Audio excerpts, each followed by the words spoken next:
Greetings, YouTubians, and welcome back to Wayne Sharp World, where today we're taking a look at another new Kubey on the channel. This one here is the Kubey KU2104. Now, before I go any further into this review, I'd like to thank you guys for tuning in today. If you like what you see, please do me a huge favor, hit that subscribe button, follow along, and I will continue to bring you the content. Now, let's take a look at some overall specs on this knife right here. We have an overall length of 6.89 inches with a blade length coming in at 2.95 inches. Blade width on this guy is 1.10 inches with a blade thickness at 120 thousandths. Blade material, always like to see it on a budget knife, 14C28N with a drop point style blade, a flat grind, a handle length coming in at 3.93 inches, and a handle thickness at 510 thousandths with a handle width right around 1 inch. Some G10 handle material, a liner lock locking mechanism with a user of a left or right hand tip-up carry, a weight coming in at 3.88 ounces, and a price of $70. Now, that $70 is up a little from, I think, kind of the standard typical Kubey price, which is usually in that $50 to $60 range. But, of course, as you guys have seen, Kubey is transitioning, I think, a little more to 14C28N from their typical D2, and I've said it in the past, and I'll say it again here right now. I got no problem paying a little extra for some 14C28N, and at $70, it doesn't break the bank. It's not a bad price, and in my opinion, it's pretty well justified. I don't have anything to really knock the price of this knife on. Let's take a look at some size comparisons. Let's see how it stacks up with some other well-known knives. We have the Kaiser Gemini, as well as another Kaiser here. Let's throw in the Kaiser Feist. As you can see, comparing the overall lengths, very much in the middle of these two. The Feist is a little shorter, as one would probably expect, a slightly smaller handle and a much shorter blade. And then with the Gemini, it actually stacks up pretty well. I always line them up tip to tip, but if you move this back and kind of just line up the handles, the handle size of these two knives, let's get rid of this. And let's kind of do a little up-close comparison here. The handle size is basically identical, maybe a little not quite as wide of a handle, but very, very similar in terms of overall size. And then the real difference is on the blade. You have a little more of a sharpened edge on the Gemini, but a pretty good size comparison to the Kaiser Gemini. And a couple more just for popularity's sake of knives that I know a lot of you guys have handled, guys and gals. We have the QSP Penguin, and we have the Civivi Elementum. I mean, why not? I almost feel like the Elementum should be on every size comparison. And as you can see, very, very similar with the Elementum, as well as the Penguin. The Penguin has a slightly longer blade. But other than that, they stack up very, very well. There's the size comparisons. Hope they did what they need to do for you. And now let's talk about this knife, starting with the blade, as usual in typical Wayne Sharp World fashion. Right off the bat, an excellent blade shape. I am a huge, huge fan of this blade shape. It walks that line of kind of like a sheep's footy blade, but it is a drop point. You have a nice amount of belly here. Another thing that I noticed right off the bat, a lot of resemblance between two knives for me.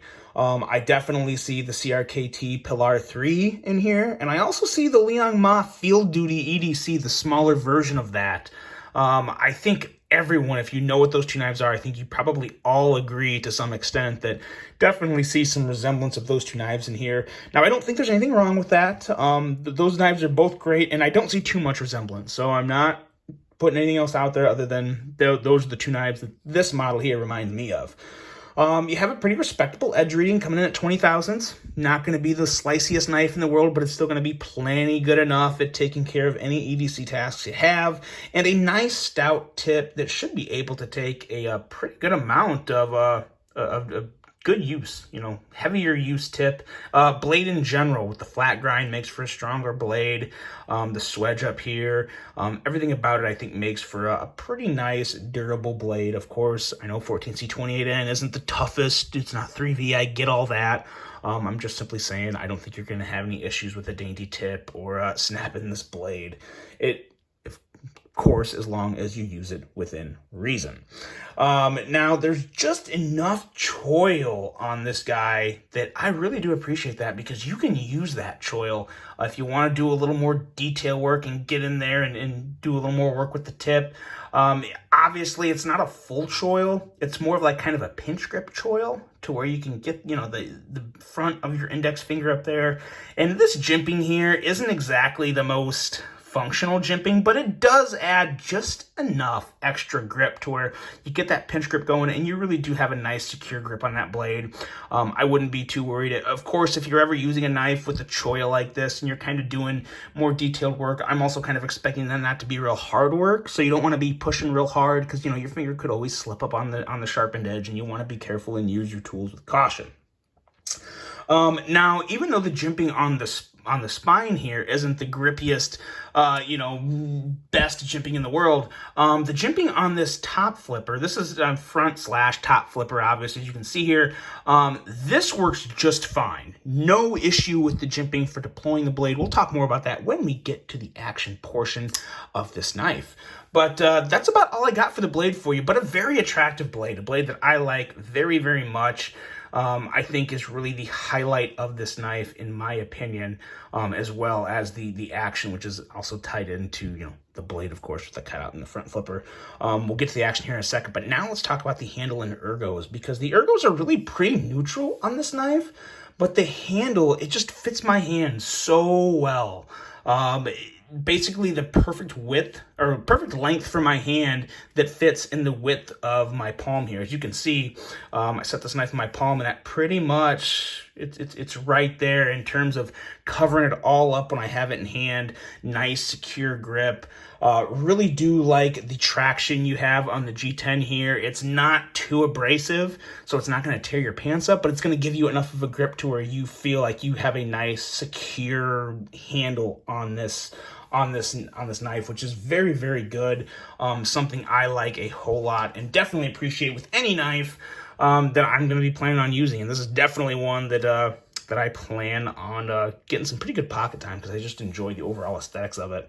Another thing that I'm very happy to report with this knife, probably one of the best things about this knife compared to other Kubeys in the past, this right there. You have more of an opening on the deep carry clip. In the past, some of the Kubey knives that I've put in my pockets, I've struggled to get them all the way, the actual pocket all the way up to the top of the clip without catching the base of the clip that's mounted to the handle due to it not being recessed. And I've said in the past, I don't really have a huge issue. I love seeing the screws recessed, or at least one or the other. Either the clip or the screws need to be recessed, in my opinion. And since one is, I'm not totally upset that the clip isn't. And as long as there's enough clearance to where you can get it in the pocket without catching it on anything, I'm okay with that. It's not the end of the world for me, and you can do it with this one, and I'm very, very happy to report that. That's always been one of my bigger knocks on recent Kubey knives, and I'm so happy to see that they've paid attention and made just a small change there. I mean, that's not a big difference, but it's enough. It works. I think I have very average pants. I mean, if you have super thick hems, maybe you'll still have issue, but I think I have very average pants that probably very similar to a lot of other guys and girls in the world. So I think it's going to work a whole lot better for you in a clip that is a little more enjoyable to use. No hot spots with the clip. I think the clip looks nice. It's not too flamboyant or too poppy. They have that nice bead blasted finish on it, which I love. It takes away the shine and any type of annoying sparkle you may get from a clip that is hanging on your pocket. So that's always appreciated. And lastly, the liner lock is just accessible enough to break that lock, drop that blade down, and give it a good close. Let's take a look at that again, because first of all, you have a very nice lockup, and once you break that lockup, it comes down somewhat guillotine-like, and it's a very, very easy shake shut.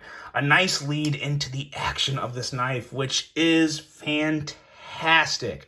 Mostly in part due to the blade cutout, good jimping, and most importantly, for this knife, a perfect detent. Now, Some other knives that would have a detent like this, I would say it's too soft, but this is a softer detent. But for this knife, due to the front flipper and how you open it, it's more of a top flipper. So you got to have a little bit of a softer detent because you're not, pushing. You're more so kind of pushing down and pulling back to get that blade out.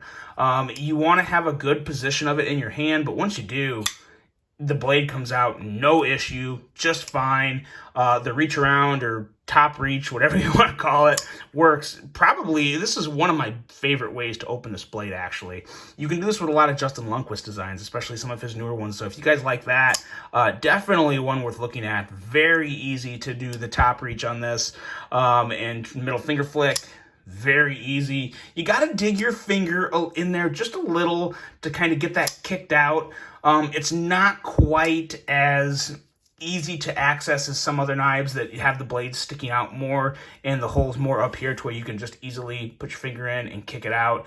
Dig a little, but you still kick it out very easily. And what that does for you is you have a little more of a slimmer profile in the pocket by moving that blade in a little.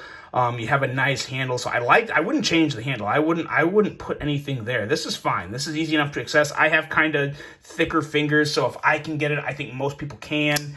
And very, very nice. Don't have any real issue. I think it's still very fidget friendly, very enjoyable. You just have to get used to it and get comfortable with it. And I don't think you'll have an issue with it. But I think if I did have to have one preferred way of opening it, it would definitely be this front flipper here, whether it be, my thumb or whether it be a reach around. They're both great. Very fidgety knife, in my opinion. I think a lot of people would find it pretty fidget friendly, especially very easy to close. Once you break that lock, it's a matter of one shake. Well, okay, that was two. But one just generous little shake and it closes. Super, super smooth action on this guy. Probably in the upper portion of Kubeys I've experienced in terms of smoothness. A lot of them, though, have been super smooth. If you guys watched my my Kubey week that I did, and I reviewed, I think, 4 Kubeys, they were very, very good. And this is right up there with a couple of the ones that I liked most from that week. And in terms of all the Kubeys that I've reviewed in the past, this one's very smooth. And I think this design in general is one that's going to stick out a little more to people. Another thing that's worth mentioning with that cutout, you can kind of slow roll it. You can't really thumb deploy it. It's just kind of hard. Some people, yeah, so it can be done, but it's you probably wouldn't want to do it. But for just the slow roll, you can do that. Overall thoughts on this guy, I'm very happy. I'm pretty impressed with this. The one thing that I would kind of knock on it, I didn't mention it when we were talking about the handle, but I'll bring it up now, is you got that Kubey logo there. I don't get it. I don't understand. I thought they were going away from it, and I was really happy about that. But my biggest issue is it just doesn't really match the rest. It doesn't even match the branding on the blade. I don't have any issue with the branding on this blade. This is kind of whatever. This is, Kubey's, a well-known logo. I've heard a couple people say they don't really like it, but I think overall it's, it is what it is. It's fine. It's okay. But it doesn't even match that. It's like 2 different types of branding in terms of font and appearance, and it's so loud on the pivot. I'm not a fan of that. I would like to see that changed for good and just have a nice, cleaner pivot. I don't have an issue with the size of it or anything like this. It's kind of a wider pivot, but that's fine, whatever. But the KB there, it's just unnecessary. So I really hope they continue to go away from that on not just the model that I handled in the past, but all models, because I think it would look a lot better without it. But outside of that, which is, more of just a visual kind of a nitpicky thing, in terms of quality, durability, action, ergos, blade sharpness out of the box, value. It's a good knife. It's a really good knife. I would definitely recommend it if you're looking for a Kubey, and this is maybe just the design of this actually speaks to you, and you think, okay, I think this is the Kubey I want to try, but is it worth it? Yeah, I do think it's worth it. I definitely recommend this one. Very big fan of this blade in general, with nice, solid, neutral ergos that feel very good in hand. So overall, yeah, I am impressed with it. They changed the pivot at Kubey, and I think they're really onto something because they're coming out with better and better designs over time that I'm very happy with, and I think the rest of the community is too, from what I'm hearing. I obviously don't know every single person in the community, but based off the comments I see and general talk of Kubey, it's all positive. So they're definitely continuing to trend in the right direction. I hope they continue to do so, and I hope you guys enjoyed this one, the Kubey KU2104. It's going to be linked below if you want to pick one up as well. I'll have a link to purchase the knife and then a link to just go check out all the other exciting things that Kubey has available on their website. So I really hope you guys enjoyed this one. I hope you have a great rest of your day. As always, let me know your thoughts on this guy right here. And until the next one, I'm out.